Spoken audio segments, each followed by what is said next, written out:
Maître Gims azali ko représenter biso na Congo, nation pe mokil mobimba. À part ça, Maître Gims alakisi makasité à race noire. Parce qu'auparavant, il y a toujours que Bamindel ne ko dominer biso. Mais Maître Gims azali le poso moyindo pe asungi biso et lelo azali parmi bato bazali ko sala ouverture ya l'hymne national na niveau ya kata ya Coupe du monde, azali vraiment et c'est un makas pour na biso. Et dans des gars, pour tout le monde qui a il y a Cannes et la Kiawa, il y a tout un peu Fafali, donc en malo Coupe du monde, Congolais Pégaga. Donc il y a la fierté. Donc c'est toujours les Congos qui gagnent. C'est les Congos qui gagnent. C'est les Congos qui gagnent. Beaucoup de chapeaux mingi na Maître Gims pour azali fierté à Congo. Donc azali représentant à niveau international. À partir donc c'est l'ambassadeur de la culture congolaise, donc azo défendre Bendele ya Mboka, donc beaucoup de chapeaux mingi, donc tu souhaiter que événement les kamalamu et la récite pour être donc tu capacité na Maître Gims Zaranango, donc c'est un chanteur oyo par hypocrisie mais à défendre la musique qui n'est donc tu ko bateke na pona za mwana yolo non mais Maître Gims connaît là à yebi musique. Donc, tous les fans pour Aïbi Moussala. Donc, tu vas porter un coup de chapeau. Donc, événement, il y a Qatar à la récite. Donc, ça Rabino. Conseil au Européen ça plus na bana yolo lobby tozala un peu concentré et topé sanyo c'est pas Tanzambé pour Tanzambé a inspiré bango makambi malonga pourtant barobima basala eloko moi malamu o eko déranger parce que mokimo bimba parce que Maître Gims azali kaka na France te na mitsa komi mondial et surtout qu'azali mwana ya yolo ya ndaku et azali mwana ya makila ya biso ya RDC donc si on peut ça c'est qui moi tout la contrôler, attends à Cannes, tu as pu éliminer. Fallait d'ailleurs qu'il y en a, alors tu vas souci. On a Cannes, tu as éliminé. Fallait qu'il y ait bêta qui ont. À représenter Mboka. Bon, éliminé. Maître Gims, n'est pas donc Congo, tu as béni la musique.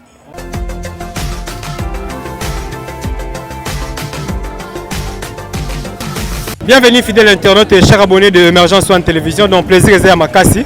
Et le lot vous remarquez que Yolo a une liste qui est sur le terrain. Tout ça sur croisement Capella, Kimwenza, et pas de changer, Bazali, tout le monde magasin chinois, la terrasse est tellement ébellée, vous avez déjà ambiance des araignées.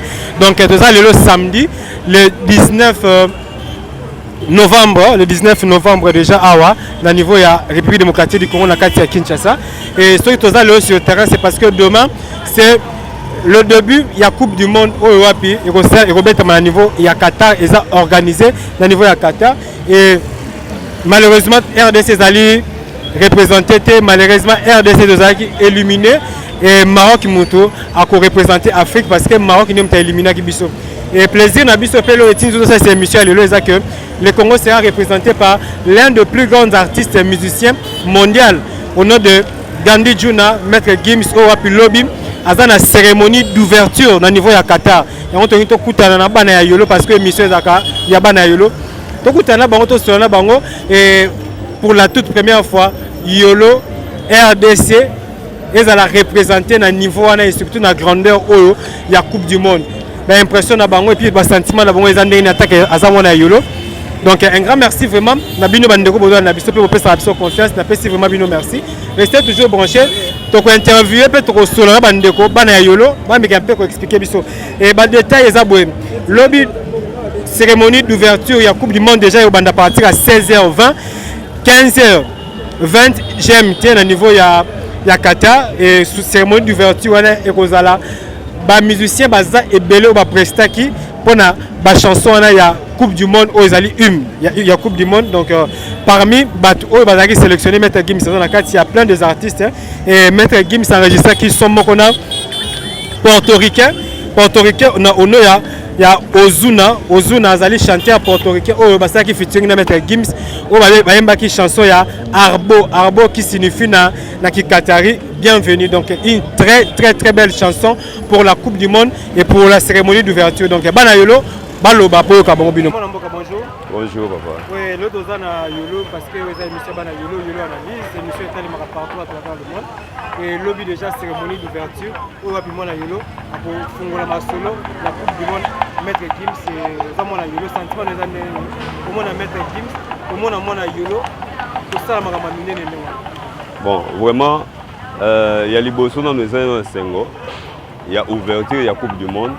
Babenga mwana ya mabele akende ko inaugurer yango mais ezali eloko ya munene te po maître Gims asalaka déjà ba biloko ya minene déjà alors aza artiste ya munene asalaka biloko ya minene déjà donc ezaka juste complément akei souhait na biso ezali ya développement et surtout ya ba artiste na biso ya yolo net ye aza mutu ya train oyo remplacer ba papa ba velai ba tebele na papa na ejanana ndenge a remplacer bango na monde wana na niveau international aza ko incarner ezali esengwe belé oyo biso zalaka nango pe tozala beaucoup plus na ba disons na ba organisation na biso tozala ba sujet mususu oyo ke tozela tango ya koya pour to luka to développer sur makambo mususu po ezesengo d'abord il y a monde. Deuxièmement, il y a Afrique, et beaucoup plus il y a Congo. Biso na base molandi là, donc base ya Capella. Parce que on a Capella. Base ya Capella. On a base ya Capella, mais ngana etoza veni moko. Ngai na etoza veni moko. Mais base ya Capella, base molandi là. Donc tu souhaitais vraiment ba bonne chose. Oui, RDC a représenté mais culture congolaise déjà représentée par Maître Gims. Ce conseil nous fait ça là-bas congolais par rapport à la Coupe du Monde au Bétaïté. Na n'engagé pas de qui éliminé. Le conseil nous fait ça là-bas congolais. Quel esprit ni bataille dans la Coupe du Monde? Non, RDC est allé représenter. RDC est représenté, mais Gims n'est accueilli qu'au inauguré, accueilli qu'au représenté par artiste. Dès qu'il a représenté par artiste, on les a dit conseil n'a pas fait ça. N'a pas congolais. Tout soutenir l'équipe de l'Afrique. Beaucoup plus. Biso peut tous en a besoin que la coupe wana et y a en Afrique. Souhait n'a pas été bon. Merci. Ok, merci beaucoup. Et comme je le disais tout à l'heure que tous en a quatre résidence familiale, donc comprenez vraiment que Marambo Salima Awa, Mistali Salima Awa, bazo bongisa vraiment parce que Oeza résidence Morobo et Bota artiste et puis Miss artiste à Mouneni à monde oiseau représenter République démocratique du Congo. Et pour vous rappeler, à titre de rappel, il y a aussi monsieur l'ambassadeur culturel et puis Azo représenté Mboka partout à travers le monde, à travers sa musique. Et juste à côté, nous avons accompagné Namoré, membre de la famille, il y a Maître Gims, Oyo, déjà à quoi s'est présenté. Bonjour frère. Bonjour. Oui, merci d'abord à l'accueil et surtout Nathan au accordé Bissot. Et ça émission Yolo Analyse des émissions à Bana Yolo. Et vu que demain, c'est déjà la cérémonie d'ouverture de la Coupe du Monde et que nous serons représentés par l'artiste Gims. Yangotobi Lelo, Tokomalan Awa, na fief ya Maître Gims et Tokutana Pena Bino, Nzamba Sali Glace Tokutana Pena Yo Yambi Bisso. Et premièrement, on s'est présenté le Bosso et Mandokoto Bazotala. Bon, merci beaucoup. Kombo Nangai, ingénieur qui faisait tout la Geoffrey. Nazali parmi les neveux à Maître Gims. Donc, Ngaïndé Mnazoko Sali Sabamisala en résidence familiale. Okay. Merci vraiment ingénieur. Donc vous comprenez vraiment que famille vraiment ils allaient bien équipés et surtout famille vraiment ils ont la tête vraiment en dehors de la musique. Il y a aussi des gens, des jeunes qui représentent la famille dans le domaine surtout et on a aussi vraiment beaux à toujours branché et des collègues même biso plus à les cérémonie il y a Coupe du Monde où ils ont déjà lobby et à ce que je sache c'est pas facile et puis c'est pas donné à tout le monde comme on a la cérémonie à Coupe du Monde. De manière sélective. Il y a plusieurs artistes et musiciens à travers le monde. Il y a Minene, na Obaza Minene, na Obaza moyen, mais tout le monde y met Gims à se retrouver parmi les musiciens qui sélectionnés et sentiments dans les années et puis analyse unique ça là par rapport. Il y a Maître Gims qui représente Bisso Lobby na Qatar. Merci beaucoup Nandenge Bopesi Bisso Maloba. Pour Nangai Nakoloba, d'abord Maître Gims, ambassadeur Nabiso et à Congo, et culture congolaise, Azali Namincha comme déjà mondial, parce qu'il y a comme déjà Musika, Tokolo Baké, Maître Gims azali ko représenter biso na Congo, nation pe mokili mobimba. À part ça, Maître Gims alakisi makasité à race noire. Parce qu'auparavant, il y a toujours que Bamindel ne ko dominer biso. Mais Maître Gims azali le poso moyindo pe asungi biso et lelo azali parmi bato bazali ko sala ouverture ya l'hymne national na niveau ya kata ya coupe du monde azali vraiment et c'est un makas pour na biso. Et to ko senga le susu que non biso bana ya Congo to zala ini poto sambela peto pe saye makas pe ba chance a ken le susu liboso.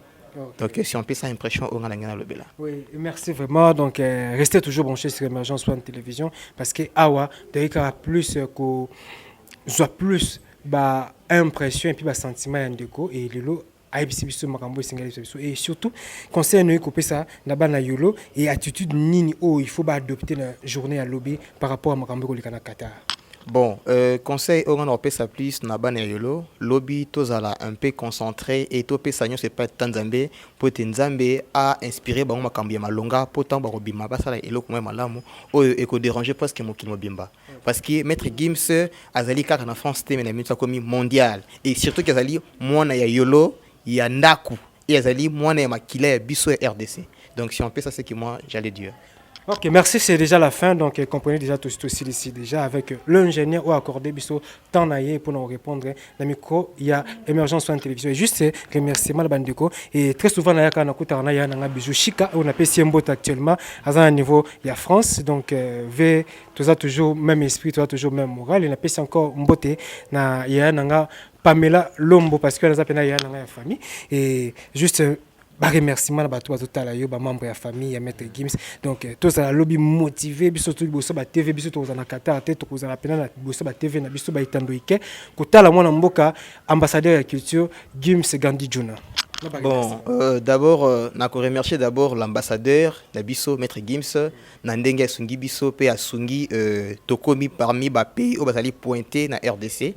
Et donc, à Tomoli qui était Mboka, et je remercie Maman Naimoboti, Maman Angèle Fass, la maman de Maître Gims. Donc, grâce à Yé, Ndé Asali, donc, Fourina Bangona, Papa, et Juna, Yangonde Sali Kepo, Tokoma, na accès même na famille. Et je remercie Bimbote Minge Paye, Vienne Bijou. Na minute azali na Paris et longona ba maman na famille nyonso et na pese mbote pa ya ba oncle na nyonso ba Ficha ba Harmonie tout consort na sans oublier l'artiste azali na Maître Gims Dadju. Donc c'est un peu ça. Ok, merci vraiment. Donc, big respect à notre maman. On a pena, chapeau, pena, maman, on a besoin Angèle Fass. Donc, merci vraiment parce que maman est star, star. Donc, maman pena beauté la biso star. Oh, le loba la yolo, ça fier quoi. Na peso pena merci et surtout na papa na biso Juna Janana. Merci vraiment. Vous êtes toujours comme manager, toujours artiste. Malam, donc merci vraiment d'encadrement na bino et surtout merci pena Nzambe. Et le loba la biso bana yolo to comme fier. Comme fier donc to banga ilo côté et puis to za na moto ko banga sabisoté to za na artiste ko banga sabisoté parce que les artistes mon côté actuellement au niveau ya Congo za na trempe à Gims, c'est ça il faut tout le la vérité et lelo il est l'image. Il est l'image de toute une nation. Donc, maman, j'ai le face ici qu'on va dans vraiment. Donc, paiement na kimia. Donc, il y a après 3 siècles aux Zara Star. Donc, on a pas si bien vraiment beauté. On se retrouve très prochainement. Oui, bande de Konanga, bana yolo. Donc, Maître Gims, c'est pas toujours mon yolo, ça toujours présent, mon yolo zalana. Donc, ça a toujours motivé. Puis surtout, bana yolo derrière l'artiste Gims, donc Gandhi Juna. Quand bien même lui il représente toute une nation et tout un continent, mais tout ça on a fief na yolo. Ah tout ça ce qu'on a venu bolobo juste à venir en face à Maître Gims. Oh tout ça comment voit un peu moraba na yolo comment santé ndenge nini? Pepele. Oui. Santé normal. Depuis que venu bana yolo beaucoup na sur saut d'orgueil ndi balobaka. Parce que depuis Gims akoma Gims c'est comme le fierté na bino. Et Maître Gims déjà lobby tout ça la cérémonie d'ouverture, il y a Coupe du monde pour une première fois congolais à représenter nation na biso et puis question na biso sentiment na ezandé. Ah vraiment na wabango plaisir à trop. Tara bito bana yolo to ra fier na Maître Gims na biso donc abundela kuti yolo te Congo. C'est particulièrement dans l'année yolo po abotami pena awa akoli awa na venir au penda mbupo famille pena di boto kuna to ebi ve na bito na Gims. À la bonne bien, donc vous faites la chaîne dans la kitoko fort, il y a coupe du monde pardon, et dans des dégâts pour tout le monde qui a la chaîne, il y a can pe ala kiawa, il y a tout un peu fafali, Donc, Ambalo, Coupe du Monde, Congolais Pekaka. Donc, il y a la fierté. Donc, c'est toujours le Congo qui gagne. C'est le Congo qui gagne. C'est le Congo qui gagne. Oui, comment vraiment, lobby déjà, Bisso Toza, tu as participé parce que tu as éliminé, Maroc a éliminé Bisso. Et attitude du numéro 5 à Congolais, bah, taille la Coupe du Monde. Est-ce cérémonie d'ouverture et participation à mettre Gims comme artiste et musicien au Yembi hymne national et puis consoler Bisso. Donc ils ont fait Bisso encore souci péré. Tu dois contrôler. Attends la canne, tu as pas éliminé. Fallait d'ailleurs qu'il y en a. Alors on a souci wana. On a canne tu as éliminé. Fallait qu'il y ait bêta qui ont. À représenter Mboka. Na bon éliminé. Ba bien tu vas mettre Gims. Nengi Mokaka. Donc Congo tu dois bénir la musique. Donc na mamba il faut pas bongisa mambo belé. Loka la musique to bunda boye tala. Apparemment ils ont commandé ba jouer ba musicien ba zo bongisa. Donc Congo ba musique muto to bongisa mambo tout mboka o. Elonga bito ba souci belé taka to longo mondial mais Gims take présenter biso. To longo la can fallait avec wana donc. Il y a des avantages donc. Oui, mais ça c'est na bana yolo ba zo tala biso. Donc bana yolo par rapport à Coupe du Monde peninga zo beta. Donc bana yolo. Les leçons to tirer et surtout concernant paix makambo ya évolution ya sport na biso. Donc ba yolo talaka bito to ba yolo to beta tete la mettre Gims donc tant que moi da Gims to moi déjà yolo de cette année déjà. Talaka yolo beta mondial. Yolo beti mondial. Donc toi to ba yolo da yolo. Yolo va dala wana dans l'enda. Yolo toi là ba médaille belé, ba disque belé, ba disque platine to toi déjà. Donc Yolo koto grâce à mettre Gims donc côté Yolo la musique donc on les a goûté. OK, merci juste ba remerciement ba ndeko ba otala biso parce que ça juste les moments tout ça la topé ça ba na nyonso ta Yolo chance ba meka un peu ko pesa ba sentiment na bango et puis analyse par rapport à cérémonie d'ouverture à mettre Gims. Donc en tout cas cérémonie no belé ka bien ta Gims te moi tana to tchewa ba poids ba bonne chance les ka bien atomboli pena drapeau ya RDC na musique donc un vrai ambassadeur culturel. Ça bien ambassadeur à tolonde wana. Donc merci vraiment donc comprenez vraiment que bana yolo tout va satisfait et c'est vraiment une fierté. Tous on a toujours wana Carla Itonga maman na biso Angèle Face et puis ya nanga bijou Chika au niveau de France donc on est toujours ensemble. Merci. Merci vraiment Nabana Yolo, merci Nabino Boza partout à travers le monde. Et là je vois les jogo parvi Bosulu et puis Namoni Carla Itonga, Namoni encore Sandra Ntumbambabu, Namoni Bana Yolo Baza Belé, Fabrice Tiendela, Fondation Nao vraiment, puis Judoka tout SND. Donc tout ça déjà sur le terrain. Lobby Marambouza, Yaminene parce que pour la toute première fois RDC, ils allaient représenter la cérémonie d'ouverture de la Coupe du Monde. Coupe du Monde au Kenya depuis 1974. L'autre qui a raté, mais grâce à Maître Gims, tu zongi les sous drapeau mbok et zongi les sous culture na biso et zongi les sous donc force vraiment notre artiste et donc ma prière faut ça les mara toujours pour naïe parce que tous en a bango mis ça tout est tous en a bango disité ou hasard capable ya ko remonter ba grand défi ya ko remonter ba défi à minene pour na lokumu ya mboka mais monsieur l'ambassadeur Gandhi Juna Gims vraiment merci na yo merci à maman Angèle Face, merci à notre papa Juna Janana, na ning bobote la biso star, to ba ki ba parent star, bazape ba star donc merci Nabino, na pesimbote encore na Yaya Nangai Bijou Chika, na pesimbote na Yaya Nanga Pamela Lombo, donc on est toujours ensemble ainsi que la famille Gims Mobimba, donc famille Juna Nyoso tout aux Nabino ensemble. Et awa déjà tout aussi to côté na résidence familiale tout sololi na moko ba ingénieur et puis moko ba membre ya famille et bozo mona déjà na simananga déjà résidence familiale déjà ngona donc bazo bongison parce que après Qatar mettre Gims tozala awa donc vous comprenez déjà rendez-vous ça qu'après Qatar tozala ana mettre Gims na maman Angèle Face na papa na biso Juna Janana tozala awa donc totala finale la Coupe du Monde wana après finale wana nde tozala susu awa donc bana yolo mettre Gims ça s'appelle ça déjà mode d'ordre tozala wana donc on benga déjà venangai a poussa na déjà to clôturer élément na biso vraiment parce que le loza spécial bana yolo baza lelo honoré bana yolo baza fier comme on a moi na bango leki na bango vie na bango master na bango petit na bango Gandhi Juna Gims lobby na cérémonie ya Coupe du Monde. Papa bonjour. Bonjour. Oui comme on a ni ovandi na kalu awa. Bon nga comme on a ali papa Yolo na moni ozali voisin ba maître Gims parce que vous a mapanga ko kangama. Oui toza aza voisin na maman Angèle Face. Gims a lokola Mon Kazinabiso, Neve. Oui, donc. Comprenez vraiment que Yolo, Makambo Zalaka, oui, papa Nabiso, papa Yolo, c'est ça? Oui, sentiment dans les na minute maman Angèle face à Zotala yo, ou azali voisine na yo, à niveau France na minute yo bijou chic à Zotala yo, et sentiment dans les andengeni, et puis analyse on ça la ndenge Maître Gims a représenté toute une nation et tout un continent na niveau ya Qatar. Bon, na loba boy beaucoup de chapeau mingi na Maître Gims po azali fierté à Congo. Donc azali représentant na niveau international.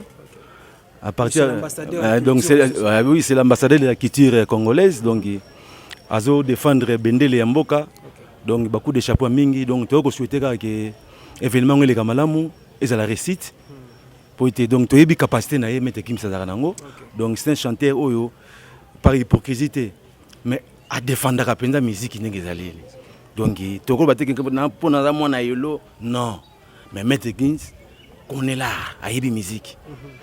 Donc, tous les fans pour Aïbi Moussala. Donc, tu vas porter un coup de chapeau. Donc, l'événement à Qatar est à la récite. Donc, c'est ça, Rabino Nengeni, Yolo Missa, mais c'est quoi, Evolokola, Yolo Missa, Bozia, Nabadide la Coste, et Lelo, Maître Gims, na niveau à Trasaba très haut. Et ça, Rabino Bana Yolo Nengeni, comme ça, Rabino Borgeye, tu peux ça, Rabino sous esprit à travailler, pour Missa, musicien local, et état d'esprit, ni pena Bozarano, le bon à Maître Gims. Bon. État d'esprit, tout le monde a Maître Gims, tant tout le monde a évolué, tout le monde a été. Quand aligné, il y a Kolo. Papa n'a pas déjà aligné, Vejuna, Velay.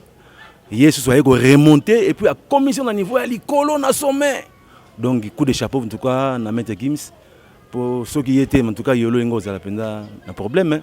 Oui, la minute Maître Gims Zotala, yo message de copé ça y est, par rapport, il y a un représenté Mboka, et puis par rapport, il y a musique qui a Sala à travers le monde. Bon, Maître Gims, courage à Makassi, donc on a encouragé, car il a toujours un esprit de travail, donc il a un pendant au sérieux. Quand on est en liboso, donc discipline, car ils ont la capo. Vraiment. Ça, c'est humilité. À part Maître Gims, c'est mon nom. Donc, Aza idole na biso quoi. Merci vraiment, donc c'est déjà la fin. Donc merci vraiment à l'agence Bonabuchinda, donc agence maritime, donc Solingo Tinda Biloko na Ngwanzu, Angola, Kinshasa, Ngwanzu, donc agence Zaka Moko Bonabuchinda, donc tout ça na Oshwe na Matonge numéro 3, donc à niveau à Angola Petozali, donc tu coupez sa bino adresse et vous allez afficher au bas de l'écran. Donc tu besoin on a déjà à Bonabuchinda, donc yende pena moto à Simbi Masolo PNM Toza na eno mikolo, donc yende pena moto Simbi Yolo analyse, donc merci vraiment nabana Yolo analyse émission na bino yango yo. Tout ça vraiment na besoin na bino yo zolanda biso benga numéro ezali wana. Donc tout ça a besoin de soutien à Yolo émission à émission na bino. On a vraiment besoin à ce que émission vraiment ezala régulière. Donc c'est-à-dire chaque semaine, 2 fois par semaine émission ezala régulière. Bosunga peut bo soutenir vision émission parce que ba idée est tellement ébélé. On est très fiers Lelo tout ça ba Maître Gims, on est très fiers tout ça na debout Yolo. On est très fiers Lelo tout ça ba toka ba Karla Itonga, on est très fiers tout ça ba toka ba Fabrice Tchende la président Judo Club Sende. On est très fiers tout ça ba Vena Biso Didier la Coste, on est très fiers tout ça na ba Tebele na Yolo de émission offre ça vraiment soutenu. Donc quant à moi je vous dis merci, un grand merci vraiment na mon vieux, mon page Kemba et surtout na Jacques Maï tout ferme de la paix et na Wiko Sana jamais Carla Itonga et Carlos et José Sandra Ntumambabu na pesi bino mbote na pesi encore mbote na bana tuya yolo émission na bino yango na pesi encore mbote na monsieur Bill Mobuka mto na pas Maître Gims yango résidence yango Maître Gims abotami awa koli awa monsieur Bill Mobuka moni depuis les États-Unis. Parler à Maître Gims yango donc mon ayolo il y a solo on a des pères et des mères il y a pena mon ayolo des souches donc quant à moi je vous dis merci on se retrouve très prochainement.